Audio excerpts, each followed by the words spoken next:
Olá, pessoal! Vamos para mais uma aula. Hoje a gente vai fazer umas questõezinhas e alguns assuntos de evolução, certo? Espero que gostem e aproveitem. Professor Djalma Neto aqui, Djalminha. Um abraço, vamos começar. Bom dia, boa tarde, boa noite. Não sei a hora que você vai ver esse vídeo, então vamos lá, acompanhando nossa história aí. Era aí que o nosso vídeo aqui começou de forma errada. Vamos começar de onde dá para iniciar mesmo. Pronto. Vai dar certo. Resolução de questões, evolução parte 3, professor Djalminha. Olha aquela imagem que bonita ali, ó, da evolução. Eu estou bem ali, ó. Não sou Deus não, mas estou coladinho nele aí. Certo? Para quem me perguntou se eu sou criacionista, eu sou criacionista evolucionista. Eu acredito que Deus criou tudo, mas ele teve um processo, né, para isso, de evolução. Então, eu sou evolucionista, mas acredito que Deus criou as regras da evolução. Ok? Então, é uma imagem bem conhecida da evolução. Sempre que você vê cair em Enem, vocês vão identificar isso daí. É a evolução do homem. Certo? Lembrando que o homem, Darwin até pensou isso, mas o homem ele não evoluiu do macaco. O homem e o macaco evoluíram de um ancestral comum. Viu, gente? Cuidado aí nas pegadinhas. Já vimos introdução, criacionismo, evolucionismo, seleção natural fora da biologia, refutações, conclusões e referências aí. A gente trabalha muito dessa forma. Vamos ver questões e discussões. Nós vamos... Primeiro, essa questão aí que eu achei muito interessante, bem simples, a gente já estudou, já falamos disso na outra aula, mas como eu achei, eu coloquei aqui. Atualmente, a teoria evolucionista mais aceita na comunidade científica é a teoria moderna da evolução, que incorporou conhecimentos do campo da biologia molecular às ideias do nosso querido Charles Darwin, né? Charles Darwin, ele é o pai do evolucionismo, certo? Essa teoria mantém os preceitos de Darwin a respeito de quê? De tudo isso aí que está escrito de A até E, herança dos caracteres adquiridos é de Lamarck, lei do uso e desuso, Lamarck, mutações já é neodarwinismo, recombinações neodarwinismo, já é depois de Darwin. Isso aí foi o que ele não conseguiu identificar como é que as alterações aconteciam. Hoje a gente sabe só as mutações e as recombinações gênicas. Então sobrou o quê de Darwin? Tipicamente dele. Seleção natural, que foi para frente junto com as outras ideias do neodarwinismo. Certo, gente? Então, a resposta certa, a letra E, seleção natural. Eu trouxe essa questão aí de vestibular da uva. Não é bem discussão. Agricultores utilizaram durante longo tempo um tipo de inseticida para combater uma praga. Após certo tempo, eles observaram que os insetos tornaram-se resistentes a esse inseticida. O fenômeno evolutivo que ocorreu foi... Isso aí é uma questão que sempre cai e muita gente perde porque se confunde. É a mesma situação das bactérias com antibióticos. Todo mundo acha que, de tanta gente tomar um antibiótico, as bactérias elas vão ficando mais fortes e aí não morrem mais. Da mesma forma que os inseticidas, os insetos eles se adaptam ao inseticida. Não é assim não. Viu? Falamos de Darwin agora, e ele também entra aqui. Darwin, ele entra nessa situação aqui, de evolução e seleção artificial. Quando a gente coloca inseticida para todos os insetos que estão numa área de uma lavoura, a gente começa, sem estudar qual é o inseto, qual é o tipo de inseto, a gente começa a matar os insetos apenas que são geneticamente fracos. E seleciona os insetos que são fortes, conseguem suportar o inseticida. Esses insetos fortes se reproduzem e geram mais insetos fortes, até chegar um momento que nós não teremos mais insetos fracos e o inseticida não vai funcionar. Aí o cara termina usando mais inseticida e vai causando uma reação em cadeia. Mesma coisa é o antibiótico. Você toma muito antibiótico com uma bactéria sem saber qual é o tipo de bactéria, o tipo de antibiótico, você mata as bactérias fracas e seleciona as fortes que se reproduzem rápido e geram mais fortes que chega um momento que o antibiótico não vai mais funcionar. Você não transformou a bactéria, você selecionou o que era mais forte, né? É uma seleção artificial. A gente vai falar muito hoje aqui. Vamos lá. O uso de inseticida seleciona positivamente, né, pragas resistentes que aumentam suas taxas de sobrevivência e de reprodução, deixando essas com um maior número de descendentes. Já as pragas sensíveis morrem. Seleção negativa, reduzindo a taxa de sobrevivência e de reprodução dessas e, consequentemente, o número de descendentes. Logo, estamos diante de um caso de seleção artificial, que poderia ser caracterizada por um tipo de seleção natural com interferência do homem, humana. Né? Resposta correta das 4. Darwin também foi pai disso aí, seleção natural. Viu, gente? Cuidado que essa questão vai cair numa prova. Aí, já que a gente está falando de seleção artificial, vamos lá. É o processo conduzido pelo ser humano de cruzamentos seletivos com o objetivo de selecionar características desejáveis em animais, plantas ou outros seres vivos. Essas características podem ser, por exemplo, um aumento de produção de carne, de leite, de lã, de seda ou de frutas. Para esse fim, foram e são produzidas diversas raças domésticas, como cães, gatos, pombos, bovinos, peixes e plantas ornamentais. É uma seleção em que a seleção natural foi substituída pela escolha humana dos indivíduos que melhor atendem aos seus objetivos. O melhoramento de plantas através de seleção artificial, por exemplo, tenta explorar a variedade ou variabilidade genética existente dentro de cada espécie, mas tem apresentado limitações por causa do rápido aparecimento de patógenos e seus mutantes. Patógenos são causadores de doença, e suas alterações também. Quanto mais você muda uma espécie, mais complica para ela adoecer. Recursos genéticos adicionais têm sido requeridos para preencher as necessidades de gerações de variabilidade, imprescindível no combate a doenças que estão ressurgindo. A exploração de espécies afins de plantas cultivadas é uma das maneiras de introduzir genes adicionais em variedades cultivadas, pois o processo de domesticação e a seleção artificial impostos pelo homem têm contribuído para a perda de biodiversidade, diminui o número de espécies, fenômeno denominado erosão genética. Uma espécie, tantas diferenças. Lembra do cão aí, né? O maior exemplo de tantas raças manipuladas pelo homem. Uma espécie, tantas diferenças. Manipulado pelo homem há 15 mil anos, o cão apresenta hoje 400 raças e variações extremas inimagináveis para humanos, como no exemplo. Está aí um chihuahua e um mastife alemão. Qual a diferença deles? Né? Foi o homem que criou o cruzamento de espécies diferentes. O chihuahua tem um peso menor do que 3 quilos, altura de 15 a 23 centímetros e expectativa de vida de 14 a 18 anos. Já o mastiff alemão, ele pesa de 46 a 87 quilos.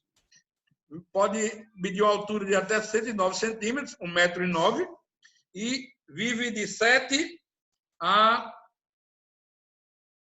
Perdão. Aí, pessoal, tem um ficheiro aqui que está trabalhando. Apareceu aqui no meu lugar. Vou tirar ele daqui.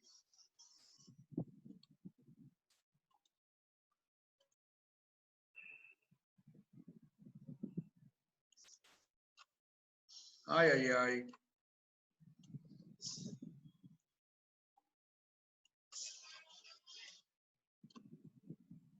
Sai daqui. Desculpa aí, galera. O problema é que quando a seleção artificial passa do limite. Isso aqui é um exemplo muito perigoso, né? Com essa definição, podemos também definir o que é a seleção genética. É a perguntinha que eu ia fazer a vocês. O que é uma seleção genética? Né? Cujo significado é correlacionado com a seleção artificial, com uma diferença primordial. Enquanto na seleção artificial se seleciona as características dos seres para cruzá-las, tamanho, forma, tamanho da cabeça, se reproduz mais, Não se sabendo ao certo se a característica desejada irá se desenvolver, a seleção genética concede a plena certeza de que o ser vivo terá as características buscadas nos genes. Olha o que é a evolução na biotecnologia aí. Seleção artificial, o cara pega 2 espécies de cães, por exemplo, e cruzam, pensando o quê? Nas características dele. Mas nem sempre vai gerar a característica que você quer.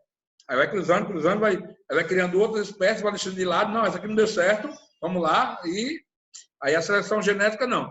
A seleção genética os caras escolhem pelos genes. Aí é mais fácil de descobrir. Então, é uma questão mais de história, geografia, mas tem a ver com Darwin. Então, o que seria darwinismo social? Né? Desde a missão civilizadora. A civilização era oferecida como forma de elevar essas nações do seu estado primitivo para um nível mais desenvolvido. O darwinismo social, o princípio de que as sociedades se modificam e se desenvolvem no mesmo sentido. Passagem de um estágio inferior para outro superior. Sobrevivência dos organismos. Sociedade e indivíduos mais fortes e evoluídos. Segundo Spencer, teórico, a teoria da evolução de Darwin podia ser perfeitamente aplicada à evolução da sociedade. Assim como existia uma seleção natural entre as espécies, com o predomínio dos animais e plantas mais capazes, ela existia também dentro de uma sociedade. Então, darwinismo social, para dar legitimação ideológica a essa expansão imperialista, foi desenvolvido, chamado darwinismo social, que concebeu o mito da superioridade racista do homem branco. Ixi, tem cara de nazismo aí de Hitler, né? Assumir o fardo do homem branco. Enviai os melhores dos vossos filhos, condenai vossos filhos ao exílio, para que sejam os servidores de seus cativos. Rudyard Kipling, o Prêmio Nobel de Literatura de 1907. Que deu esse passo aí, também estudou o darwinismo social. A gente usou as teorias de Darwin, da seleção natural, e trouxe para a sociedade. Os mais fortes sobrevivem. Foi no caso do Hitler, né? E outras raças arianas aí. Ele acreditava. Aí, qual a versão da evolução do pescoço da girafa por Lamarck e por Darwin? Aí os dois, ó, na imagem. Lamarck, ele dizia, gente, é muito comum cair questão desse tipo, viu? Prova. O Lamarck dizia que todas as girafas ancestrais tinham o pescoço curto, aí a lei dele era do uso e desuso. Acabou a comida rasteira, só tinha no alto das árvores. Aí Lamarck disse que elas tentavam pegar lá no alto e o pescoço começou a crescer. E essa característica adquirida do pescoço crescendo foi passando para os descendentes. Isso aí é a teoria de Lamarck. Não é correto. Tudo bem que se o pescoço crescesse, uso, tudo bem. Mas passar para o descendente uma característica adquirida em vida não rola. Vocês sabem disso. E Darwin disse que existiam girafas de pescoço curto antes e de pescoço longo. Acabou a comida rasteira na época. Aí, acho que tinha pescoço longo, seleção natural, comia mais, comia no alto, e reproduzia mais e continuou evoluindo. Acho que eram baixinhas, pescoço curto, não comiam, morriam, não se reproduziam, entraram em extinção. Seleção natural de Darwin. Ok? Como explicar o melanismo industrial? Essa imagem aí tem uma mariposa branca e uma mariposa preta. É difícil de ver, né? É o melanismo industrial. Vamos lá. Aí tem a ver com a adaptação. O que é adaptação? Que Darwin falava muito disso. É a capacidade de sobrevivência e reprodução de uma espécie em um determinado lugar. Espécies que não se adaptam ao ambiente, elas somem ou morrem ou entram em extinção, se elas só existirem naquele lugar. Ok? Exemplo mais clássico aí em Enem, em provas, é a mariposa de Manchester, ou melanismo industrial na Inglaterra. Certo? Olha aí a cozinha delas aí, vamos falar. Você vê, a explicação para esse fato fica lógica se lembrarmos que nessa época os troncos das árvores eram cobertos por certos tipos de vegetais, né? Os líquens, que no caso não era nem vegetal, era uma alga e um fungo, que eles tinham uma coloração meio branca, aí cobria toda a árvore. Né? Os líquens, que conferiam uma cor acinzentada. Na medida em que a industrialização provocou aumento de resíduos poluentes gasosos os troncos das árvores passaram a ficar escurecidos, pretos, como consequência da morte dos líquens e do excesso de fuligem. Aí o que aconteceu? No início, quando o líquen estava no local, né, a superfície do tronco das árvores era mais branco acinzentado. Então, as mariposas brancas, elas acinzentadas, elas se escondiam melhor, eram menos comidas, predadas. E as pretas, que estavam lá no fundo, eram bem vistas, então eram mais comidas. Então, nesse caso aí, uma forma também de seleção, né? Seleção natural, e com a industrialização pode ser artificial. O homem jogou muita fuligem na árvore, ela ficou escureceu. Aí, com o tempo, a árvore ficou escura, com a fumaça das indústrias. Aí, o que aconteceu? Inverteu a situação. As mariposas pretas se escondiam e se reproduziram mais. E as brancas, elas começaram a sumir. Inverteu a situação. Né? Aí é o caso da mariposa Biston betulária, que a gente falou. As mariposas Biston betulárias são as protagonistas do fenômeno melanismo industrial, proposto por James W. Tutt em 1896. Antes da Revolução Industrial, o ar era menos poluído na Inglaterra e os líquens, que era uma associação mutualística, que eu falei há pouco, entre alga e fungo, cresciam sobre árvores, formando uma paisagem em que os troncos tinham manchas esbranquiçadas. As mariposas brancas tinham mais facilidade para se camuflarem nos troncos, escondendo-se com mais facilidade de seus predadores. Algumas aves comiam elas. Existiam mais indivíduos de asas claras do que indivíduos de asas escuras. Após a Revolução, houve um aumento de poluentes no ambiente e os líquens não se desenvolviam com a mesma facilidade de antes. Com menos líquens sobre os troncos, as mariposas de asas brancas não conseguiam se camuflar e passaram, então, a serem mais predadas. Houve uma inversão, como eu acabei de falar, os indivíduos de asas escuras passaram a ser predominantes sobre os de asa clara. Isso é chamado de melanismo de Manchester ou da Inglaterra. Né? Exemplo de seleção natural, melanismo industrial. População de mariposa clara e escura, já falamos. Antes da Revolução Industrial, as claras eram mais aptas. Após a Revolução Industrial, as escuras eram mais aptas. Show? Melanismo industrial. Aí vem uma questão que sempre cai em concurso e confunde muita gente, que diz assim: o gafanhoto é verde porque vive na grama. Ou vive na grama porque é verde. Uma dessas frases aí é de Darwin e uma dessas frases é de Lamarck. Quer dizer, a defesa tem a ver com um e com o outro. Né? O gafanhoto vive na grama porque ele é verde. Os grilos verdes são mais adaptados ao ambiente verde da grama do que os grilos marrons. Isto torna mais fácil predar um grilo marrom do que um grilo verde. É a mesma situação das mariposas, viu? Assim, os grilos verdes têm uma melhor sobrevivência e se reproduzem mais que os grilos marrons. Com o passar do tempo, os grilos verdes são mais predominantes sobre os marrons ou das demais cores. Isso aí é o quê? Seleção natural. Né? Não foi o grilo que chegou lá de uma cor e ficou verde para se camuflar na grama, não. Né? Ele já era verde na grama, se reproduziu mais. Aí aquela coisa, Lamarck falava que o ambiente modifica e Darwin dizia que o ambiente seleciona. Aí a primeira frase, o gafanhoto é verde porque vive na grama, é de Lamarck, né? O ambiente modifica. Ele ficou verde porque ele estava vivendo na grama verde. É errado, mas foi Lamarck que criou essa parte aí. É a teoria dele. E o gafanhoto vive na grama porque é verde. É de Darwin, seleção natural, está mais correto.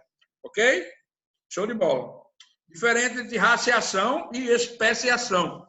Raciação é a produção de novas raças, como dos cães, por exemplo. Especiação é como se forma uma espécie nova. Vou logo dizer a vocês, de cara, que é mais rápido criar uma raça nova do que uma espécie. A espécie demora muito mais tempo para surgir uma espécie nova, né? Uma das coisas que pode acontecer é o isolamento reprodutivo e o isolamento geográfico. Por exemplo, aconteceu um terremoto e esse terremoto separou por um grande cânion duas terras. Existia uma mesma espécie de coelhos. Estavam nos dois lados. Só que elas foram separadas. Aí é o isolamento geográfico. Formação de uma ilha. A ilha se partiu em duas. Tinha uma mesma espécie, e elas foram para ilhas diferentes e não tinham contatos uma com a outra mais. Aí o que acontece? Cada uma delas vai sofrer diversos fatores ambientais, como mutações, o cruzamento entre elas, recombinações. Aí, depois de um tempo, elas não vão ser mais da mesma espécie, elas começam como se fossem raças novas, cada uma. Né?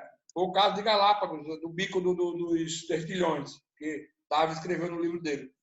Né? Eles mudaram e começam criando raças novas. E os anos vão passando, centenas de anos vão passando, e novas modificações vão acontecendo, até que um dia eles vão... Se um dia eu pudesse pegar um de cada e juntar de novo, eles seriam já espécies diferentes. Aí já é uma especiação. Né? Aí, ó, diferenças não são suficientes para o aparecimento de uma nova espécie. Aí, ó, a partir do lobo, surgiram raças, os cães, todos os tipos. Então, ser diferente não quer dizer que nós temos várias espécies de cães, não. São várias raças. E aí a raciação. Raças diferentes de uma mesma espécie. Esquema de surgimento de duas espécies a partir de uma espécie ancestral. Quando a gente tem a espécie A, de borboleta, ela foi separada, isolamento geográfico em B. Então, uma foi para um lado, outra foi para outro, não tinha contato mais com ela. Eram da mesma espécie. Só que ocorreram pressões, mutações, uma série, a gente chama de pressões de seleção diferentes. Né? Uma foi para um lado, não é obrigado às mesmas situações acontecer com a outra. Então, cada uma tem seus problemas e coisas boas também. Nós chamamos de pressões de seleção diferentes. Aí a que foi para cima, ela começou a adquirir características novas, a de baixo também, características que não obrigatoriamente são as mesmas de cima. Pode ver que elas já são diferentes. Ó. Aí eu tenho, a partir da borboleta A, aí, duas raças diferentes da borboleta C. Ainda são da mesma espécie, com algumas diferenças, então são raças ainda. Aí ocorre mais, elas sofrem mais pressões com o tempo, pressões de seleção. Aí o que acontece? Lá na frente, centenas de anos na frente, por isolamento reprodutivo, eu já tenho duas espécies diferentes. Diferente daquela A lá. Viu? Isso aí é o que vai acontecendo em todas as espécies, na espécie humana também, todo mundo. Né? Formação de novas espécies. A especiação teria início com a separação física entre duas ou mais populações de uma mesma espécie, chamado isolamento geográfico, que eu falei lá atrás. Quando essas espécies estão isoladas, elas passam a ter histórias evolutivas diferentes. Sofrem fatores diferentes sobre o organismo, sobre a genética dela, e elas vão gerar indivíduos novos. Com o passar de várias gerações, se a população continuar impedida de trocar genes, elas não têm mais contato, irá ocorrer o isolamento reprodutivo. E elas vão se reproduzir sozinhas, em grupos diferentes, até gerar uma espécie nova. Show de bola, né? Continuando a especiação. Com base no que sei sobre a especiação e outros exemplos como este, eu faria a hipótese que a espécie alpina, aqui, ó, alpina é a mais alta. Né? É uma híbrida entre as duas espécies de altitude mais baixa. Ela se originou, observando, daqui é uma teoria, né? Seria exatamente a especiação. Uma espécie nova mais alta, que se adaptou com as características das duas de baixo, ela gerou uma espécie que conseguia ficar mais alta no frio lá em cima. Do mesmo jeito aqui, ó, isolamento, população isolada, uma pequena população isolada vai gerar futuramente uma espécie nova lá, noutra área, longe da família. Show, gente! Mais uma vez, estamos aqui.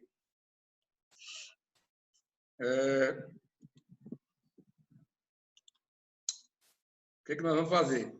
Essas questões aí, a atividade de hoje de vocês têm até meio-dia, vai ser para de 7 a meio-dia, vocês vão assistir o vídeo e passar todas essas questões para o caderno e mandar para mim a foto. Só isso. Like hoje, viu? Então não reclame da vida, não. Ok? Show? Até a próxima. Beijos e abraços.